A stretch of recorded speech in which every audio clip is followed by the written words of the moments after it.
بسم اللہ الرحمن الرحیم۔ یہ کہانی حکایات رومی سے ماخوذ ہے۔ ایک دور کی بات ہے کہ شہر بخارا کے امیر صدر جہاں کی سخاوت بڑی مشہور تھی۔ کوئی سائل اس کے در دولت سے خالی نہیں جاتا تھا۔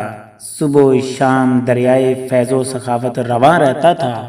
ضرورت مندوں اور سائلوں پر اس کی عطا کا می برستا رہتا تھا۔ اس کا طریقہ کار یہ تھا کہ کاغذ میں اشرفیاں لپیٹ کر رکھ لیتا، جب تک وہ ختم نہ ہو جاتی برابر ضرورت مندوں میں تقسیم کرتا رہتا۔ صدر جہاں کی سخاوت کا انداز بھی نرالا تھا۔ اس نے سب حاجت مندوں کی ضرورت پوری کرنے کے لیے دن مقرر کر رکھے تھے۔ کوئی شخص اپنی باری کے بغیر خیرات وصول نہیں کر سکتا تھا۔ ایک دن بیواوں کے لیے تھا، دوسرا دن مصیبت زدوں کے لیے تھا، اور اسی طرح تیسرا دن مفلس اور فقیروں کے لیے، چوتھا دن محتاجوں کے لیے تھا، اور پانچواں دن مسکینوں کے لیے، چھٹا دن یتیم بچوں کے لیے، ساتواں دن قیدیوں کے لیے، آٹھواں دن مسافروں کے لیے، اور نواں دن غلاموں کے لیے مقرر تھا۔ اس کے ساتھ شرط یہ تھی کہ کوئی ضرورت مند زبان حال سے سوال نہ کرے گا۔ ضرورت مند محتاج اپنی باری کے دن صدر جہاں کی گزرگاہ کے دونوں جانب قطاریں باندھے کھڑے ہو جاتے تھے، اور وہ انہیں اشرفیاں دیتا ہوا آگے نکل جاتا تھا۔ جو کوئی بے صبرا اتفاق سے سوال کر دیتا، اس جرم میں صدر جہاں اسے کچھ نہ دیتا۔ ایک دن کسی سائل نے کہا، کئی روز سے بھوکا ہوں، میری طرف نظر عنایت فرمائیں۔ لوگوں نے ہر چند اس آدمی کو روکا اور سمجھایا کہ ایسا نہ کرو۔ اپنی ضد پر اڑا رہا اور برابر صدا لگاتا رہا۔ صدر جہاں جب قریب آئے، اسے مخاطب ہو کر کہا، تو بڑا بے شرم اور بے حیا ہے۔ وہ آدمی بڑا صاحب نظر تھا۔ اس نے صدر جہاں کو کہا، اس جہاں میں تو بھی خوب موج اڑا رہا ہے اور اگلے جہاں کی نعمتیں بھی حاصل کرنا چاہتا ہے۔ یہ جواب سن کر صدر جہاں بہت متاثر ہوا۔ آگے اشرفیاں تقسیم کرنا روک دیں، غلاموں کو حکم دیا، جس قدر مال و دولت یہ آدمی طلب کرے اسے دے دو۔ یہ واقعہ ایک چالاک اور حریص شخص نے بھی دیکھ لیا۔ جس دن محتاجوں کی باری تھی، وہ بھی لائن میں لگ کے کھڑا ہو گیا اور اپنی چلاکی کے جوہر دکھانے لگا، اور اپنی باری کا انتظار کیے بغیر حرص سے مجبور ہو کر چلا اٹھا کہ صدر جہاں، میں نہایت غریب اور مفلس ہوں، اور مجھے جلدی سے اپنے دامن رحمت سے سیراب کر دے۔ اور کچھ اسی طرح کے جملے کہے جو اس بندے نے اس وقت کہے تھے، جسے دیکھ کر صدر جہاں نے اسے بہت نوازا تھا۔ یہ دیکھ کر صدر جہاں سمجھ گیا اور اس کی چالاکی پر غصہ آیا۔ صدر جہاں نے خلاف ورزی کرنے پر اسے کچھ نہ دیا، ہر چند کہ وہ خوب رویا گڑگڑایا، اپنی مفلسی اور محتاجی کی عبرت ناک کہانیاں سنائیں، لیکن صدر جہاں کے دل پر کوئی اثر نہ ہوا۔ باقی سب لوگوں کو نوازا گیا، مگر اسے ایک کوڑی بھی نہ ملی۔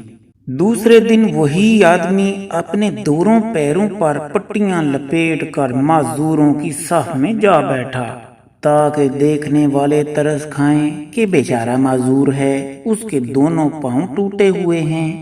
لہذا صدر جہاں جب مال تقسیم کرنے آیا، اس نے اس شخص کو پہچان لیا۔ سب معذوروں کو کچھ نہ کچھ دیا، لیکن اسے کچھ دیے بغیر آگے بڑھ گیا۔ تیسرے دن وہی چالاک آدمی اپنے چہرے پر کالا کپڑا لپیٹتا اور اندھا بن کر اندھوں کی قطار میں لگ گیا۔ صدر جہاں نے اسے وہاں بھی پہچان لیا، اسے کچھ عطا کیے بغیر آگے بڑھ گیا۔ اس میں بھی ناکامی کے بعد وہ آدمی عورتوں کی طرح سر پر چادر ڈال لی اور بیواؤں کی درمیان میں جا بیٹھا، گردن جھکا لی، جولی پھیلا کر دونوں ہاتھ چادر میں چھپا لیے۔ یہ رنگ ڈھنگ دیکھ کر صدر جہاں نے ایک ہی نظر میں پہچان لیا کہ یہ وہی چالاک آدمی ہے۔ اس نے سب بیواؤں کو اشرفیاں دیں، لیکن اس بیوہ کے قریب سے گزر گیا۔ جب یہ وار بھی خالی گیا تو اس آدمی کے دل میں غم و غصے کی آگ بھڑک اٹھی۔ یہ سوچ کر اس نے ایک ترکیب سوجی اور ایک آدمی کے پاس گیا، وہ بھی بڑا ویلا اور نکما ہی تھا۔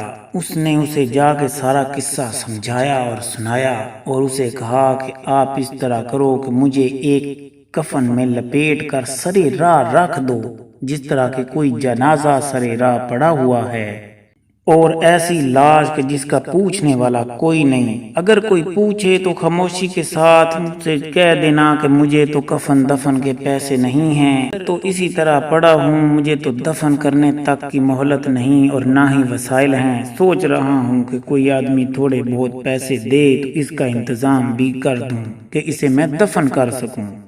تو لہٰذا صدر جہاں جب ادھر سے گزرے گا اور لاوارث جان کر تدفین کے لیے اشرفیاں ضرور دے گا، اس میں سے نصف تمہارا ہوگا اور آدھا میرا ہوگا۔ وہ بندہ یہ تجویز سن کر راضی ہو گیا۔ اس نے اس آدمی کا جنازہ تیار کیا، اس کے گرد کفن لپیٹا اور مردہ بنا کر اسے سرے راہ رکھ دیا۔ ویسا ہی ہوا جیسا کہ انہوں نے سوچا تھا۔ تھوڑی دیر بعد وہاں سے صدر جہاں کی سواری آتی دکھائی دی۔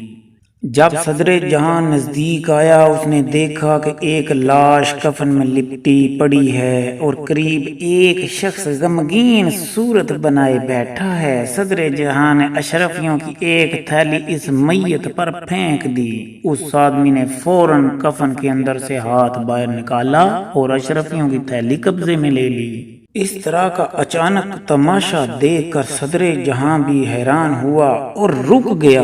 تو وہ چالاک بندہ کفن میں لپٹا ہوا اٹھ بیٹھا اور کہنے لگا، اے جودو سخا کا دروازہ بند کرنے والے، دیکھا آخر ہم نے بھی تجھ سے لے کر ہی چھوڑا۔ صدر جہاں نے جواب دیا، ارے احمق، جب تک تو مرا نہیں ہماری سرکار سے بھی کوئی فائدہ حاصل نہ کر سکا۔ اس سے تو بہتر تھا اپنی چالاکی اور بے صبری نہ دکھاتا، تو کئی روز پہلے ہی تو یہ اشرفیاں حاصل کر سکتا تھا۔ لیکن تیری اس بے صبری اور لالچ نے ہی اور چالاکیوں نے تجھے یہاں تک پہنچایا اور دیر بھی کی، یہاں تک کہ جب تو کفن میں لپٹ گیا ہے تب جا کر کہیں تجھے بھی ادھر سے کچھ مال و دولت ملا ہے، کفن میں لپٹنے سے پہلے کچھ حاصل نہ کر سکا۔ تو دوستو، اس حکایت سے ہمیں یہ درس حیات ملتا ہے کہ بے صبری اور چالاکی سے آپ زندگی میں ذلیل و خوار ہی ہوں گے، بہت زیادہ کامیابیاں نہیں حاصل کر سکیں گے۔ انسان کو کبھی بھی صبر کا دامن ہاتھ سے نہیں چھوڑنا چاہیے۔ تو دوستو، اس طرح کی مزید حکایات کو دیکھنے کے لیے ہمارے چینل کو سبسکرائب کر لیں۔ ویڈیو کے متعلق کمنٹ سیکشن میں اپنی رائے کا اظہار ضرور کیجیے گا۔ اگر آپ کو یہ ویڈیو پسند آئی ہے تو اسے لائک کر دیں۔ عرفان فانی کو اجازت دیجیے۔ اللہ حافظ۔